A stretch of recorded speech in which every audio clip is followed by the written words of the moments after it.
झारखंड में हजारों की तादाद में वक्फ इमलाक है, लेकिन ये इमलाक रियासती सुन्नी वक्फ बोर्ड के रजिस्टर्ड में नहीं है। आइए सुनते हैं क्या कुछ कहना है वक्फ बोर्ड के मेंबर्स का।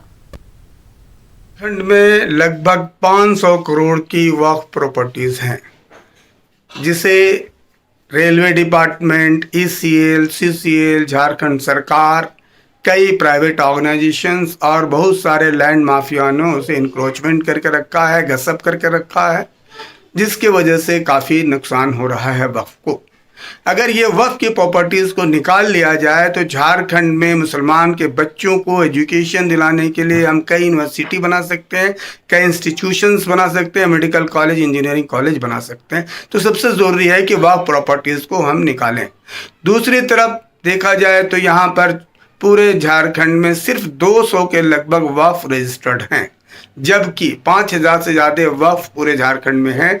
जितने भी मस्जिद, मदरसे, कब्रिस्तान, खानका और क्या नाम है, कई ऑर्गेनाइजेशन ऐसे हैं जो कि वक्फ की प्रॉपर्टीज से चल रहे हैं, लेकिन उनका रजिस्ट्रेशन नहीं कराया गया है। वक्फ की संपत्ति झारखंड में हम लोग हम लोग का अमूमन कम से कम जो है 3000 से ऊपर है, लेकिन वो निबंधित होना अनिवार्य है, जिस पर लोग जागरूक नहीं हैं। लोग को पहले तो जो है इसको समझना चाहिए कि वक्फ की अगर संपत्ति है तो वक्फ बोर्ड में निबंधित कराया जाना है। शिकायत तभी तो दूर होगा, और शिकायत को दर्ज करने के लिए आपके लिए ट्रिब्यूनल है, ट्रिब्यूनल का गठन हो गया है।